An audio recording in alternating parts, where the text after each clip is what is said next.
당신이 가장 신뢰했던 사업 파트너가 회사가 위기에 처했을 때 갑자기 연락을 끊는다면 어떤 기분일까요? 통계를 보면 충격적입니다.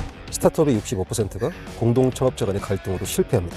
제품 실패나 자금 부족보다 더 높은 비율이에요. 더 놀라운 건 이런 파트너십 붕괴의 90%는 초기 6개월 안에 예측 가능했다는 겁니다. 단지 우리가 보지 못했을 뿐이죠. 대부분의 창업자들은 파트너를 선택할 때 이런 걸 봅니다. 이 사람의 스킬셋은 나와 보완적인가? 이 사람의 네트워크는 유용한가? 이 사람과 비전이 맞는가? 모두 중요합니다. 하지만 치명적으로 부족합니다. 왜냐하면 사업은 순항할 때가 아니라 위기가 왔을 때 진짜 모습이 드러나기 때문입니다. 그리고 그 순간 우리가 간과했던 심리적 패턴이 폭발합니다. 오늘은 심리학 연구와 실제 사례를 바탕으로 파트너 선택 시 절대 놓치면 안 되는 3가지 위험 신호를 파헤쳐 보겠습니다. 첫 번째 위험 신호는 역설적입니다. 바로 갈등을 절대 안 하는 사람입니다. 그게 왜 문제야? 싸우지 않는 게 좋은 거 아니야? 근데 심리학에서는 이걸 갈등 회피형 애착이라고 부릅니다. 겉으로는 평화로 보이지만 실제로는 불편한 대화를 계속 미루는 패턴입니다. 제가 컨설팅했던 A라는 스타트업이 있었습니다. 두 공동 창업자는 처음 1년간은 단 한 번도 싸우지 않았대요. 주변에서는 그런 파트너십을 되게 부러워할 정도로 그렇게 조화로웠다 합니다. 그런데 시리즈 A 투자 유치 실패 후에 문제가 터졌습니다. 한 창업자는 사실 6개월 전부터 제품 방향이 잘못됐다고 생각했어라고 고백했습니다. 다른 창업자는 완전히 배신감을 느꼈죠. 왜 진작말 안 했어? 이 갈등 회피형은 어린 시절 갈등 상황에서 감정적 철수를 학습했습니다. 불편한 대화는 편도체 과활성화를 일으키고 결국 도피 반응으로 이루어지죠. 단기적으로는 평화, 장기적으로는 분노와 불신이 축적되는 겁니다. 이건 위기 시에 소통이 완전 차단되는 현상으로 이어지고 파트너십이 붕괴됩니다. 자, 진단 방법이 있습니다. 파트너 후보자에게 이렇게 한번 물어보세요. 우리가 제품 방향에 대해 근본적으로 다른 의견을 가졌다면 어떻게 해결하겠냐고요. 이때 위험 신호는 이렇습니다. 대화로 풀어요. 구체적 방법이 없죠. 또 하나, 보통 한 사람이 양보하면 되죠. 갈등 회피형입니다. 에이, 그런 일은 안 생길 거예요. 현실 부정형이에요. 자, 건강한 답변입니다.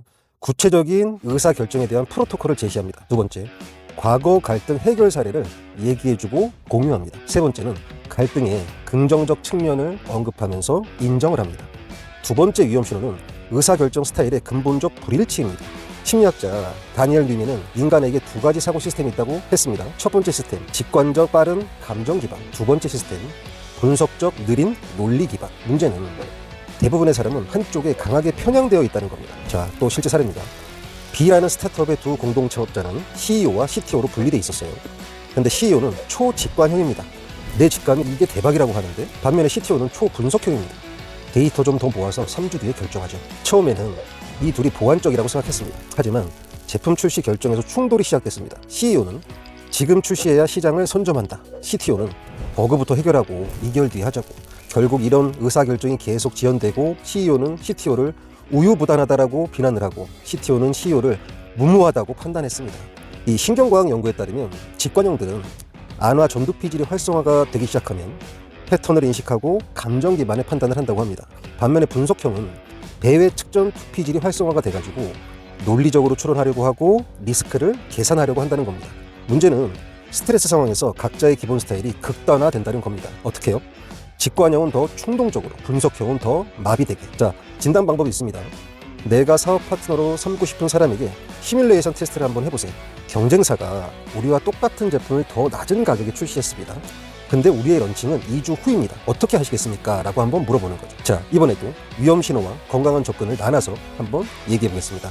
위험 신호를 보이는 파트너는 한 사람은 즉각 결정하고 다른 사람은 더 생각해 봐야죠. 또는 의사결정 근거가 완전히 다른 차원이 있습니다. 감정과 데이터가 서로 충돌하는 거죠. 세 번째로는 상대방의 접근법을 아예 무시하거나 비하하듯이 얘기를 한다는 겁니다.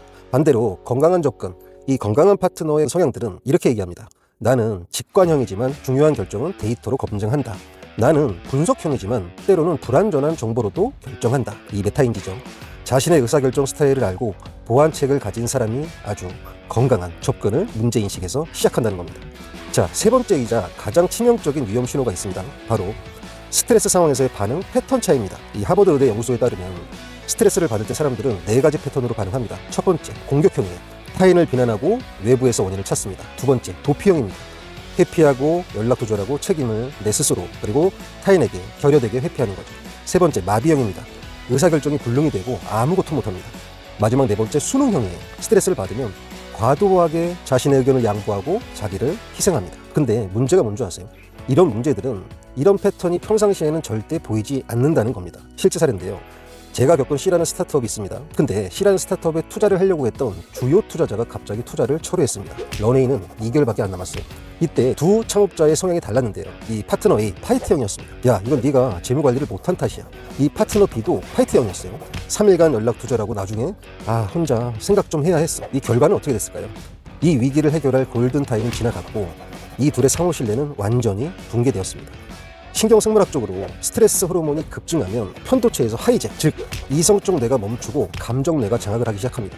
각자의 디폴트 모드, 기본 설정으로 희귀하게 된다는 거죠. 평소 40년간 학습된 패턴이 자동적으로 실행이 된다는 얘기입니다. 자, 가장 위험한 조합을 말씀드릴게요. 파이트와 파이트, 결국은 파괴적 갈등, 상호 비난, 전쟁이 일어납니다. 또 파이트와 파이트, 한쪽은 대면을 요구하고 한쪽은 도망가고 또 추격하고 또 회피하고 이런 악순환이 나는 거예요. 자, 세 번째는 프리즈와 아무나. 이건 뭐 말할 것도 없습니다. 의사결정 마비로 회사가 침몰합니다. 자, 진단 방법입니다. 과거 스트레스 사례를 깊이 한번 물어보세요. 당신의 인생에서 가장 큰 위기는 무엇이었고 어떻게 대응했나요? 그때 주변 사람들과의 관계는 어떻게 변했나요? 위험 신호가 있는 파트너는 구체적으로 답변을 회피하겠죠. 이건 과거 위기 경험이 적다라는 얘기입니다. 곧 미지수라는 얘기예요. 또 혼자 해결했어요라는 그런 대답이 나오게 된다면 이건 도피형 또는 고립형 파트너일 경우에 이런 수가 높습니다. 세 번째, 타인 비난으로 가득한 스타일의 그런 얘기를 하는 공격형이 있습니다. 조심하셔야 돼요. 또 네 번째, 별거 아니었어요. 이건 감정 억압형이기 때문에 이 부분 또한 조심하셔야 됩니다. 반대로 건강한 답변입니다. 자신의 스트레스 반응 패턴을 정확히 인지하고 나는 스트레스를 받으면 공격적이 되는 경향이 있습니다. 그래서 24시간 쿨다운 룰을 둡니다. 또는 과거의 실수를 인정하고 학습한 사례들을 얘기하는 그 파트너가 아주 건강한 답변을 얘기하는 파트너입니다. 자, 정리하겠습니다.